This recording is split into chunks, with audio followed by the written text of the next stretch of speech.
নিশীথ প্রামাণিক তার সময় তৃণমূল কংগ্রেসে ছিল। তখন তো আমার মমতা বন্দ্যোপাধ্যায়ের কি এইসব মামলার কথা মনে পড়েনি? তখন তো তাকে পঞ্চায়েতের সদস্য বানিয়েছিলেন, আরও উপপ্রধান বানিয়েছিলেন। তৃণমূল কংগ্রেসে থাকার সময় কি মামলাগুলো উবে গেছে না নাকি? এখন নতুন করে মনে হচ্ছে? আসলে ওটা বিষয় না। একটি কুচবিহারের ছেলে, রাজবংশী ছেলে, সে ভারতবর্ষের হোম মিনিস্টার হয়েছে উত্তরবঙ্গ থেকে, এটা মমতা বন্দ্যোপাধ্যায়ের সহ্য হচ্ছে না। এটা তো কলকাতার কোনো বাবু হতো কোট প্যান্ট পরা, তাহলে মমতা বন্দ্যোপাধ্যায়ের সহ্য হতো। এদিকে দিনহাটা সভা থেকে পুলিশকেই কিন্তু নিশানা করেছেন খোদ পুলিশ মন্ত্রী। বিজেপি প্রার্থীর সঙ্গে পুলিশের একাংশের যোগসাজশের অভিযোগ করেছেন মমতা বন্দ্যোপাধ্যায়। বিএসএফ এর সঙ্গে বোঝাপড়া করে বিজেপিকে সুবিধা করে দেওয়ার চেষ্টার অভিযোগ। গুন্ডা নিয়ে, পুলিশ নিয়ে বিজেপি প্রার্থী মানুষকে ভয় দেখাচ্ছেন, আর প্রশাসন সব দেখেও চুপ।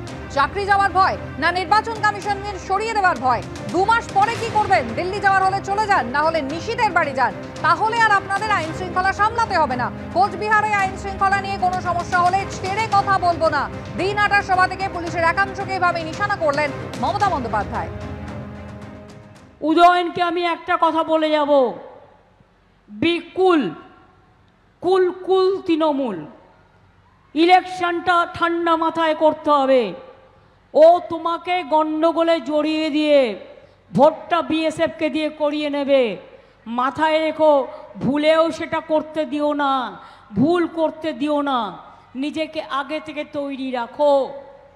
আর প্রশাসনকেও বলে যাব, 19 তারিখে এখানে ইলেকশন, আর বাইক নিয়ে গুন্ডা বাহিনীকে যদি আপনি অ্যালাউ করেন বিএসএফ এর সাথে আন্ডারস্ট্যান্ডিং করে, তাহলে মনে রাখবেন আপনাকেও একদিন ওই গুন্ডাদের বাইকে ঘুরে মানুষ কিন্তু বিতাড়িত করবে, আপনাকেও কিন্তু ছেড়ে কথা বলবে না।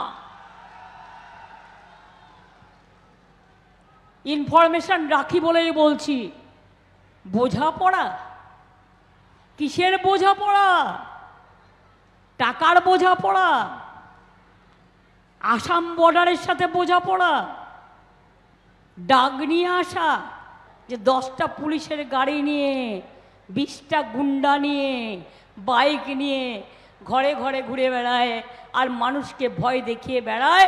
আর আমি সরি যে প্রশাসন সব দেখেও চুপচাপ বসে থাকে। কিসের ভয়ে? চাকরি যাবে, ইলেকশন কমিশন সরিয়ে দেবে, তা 2 মাস বাদে কি করবেন? তার থেকে এখনই দিল্লি চলে যান না। কে বারণ করেছে? নয় দিল্লি যান, আর তা নাহলে নিশীথের বাড়ি চলে যান, তাহলে আপনাদের আইন শৃঙ্খলা সামলাতে হবে না। কোচবিহারে যদি আইন শৃঙ্খলা নিয়ে কোনো প্রবলেম হয়, আমি কিন্তু ছেড়ে কথা বলবো না, এটা বলে রাখলাম।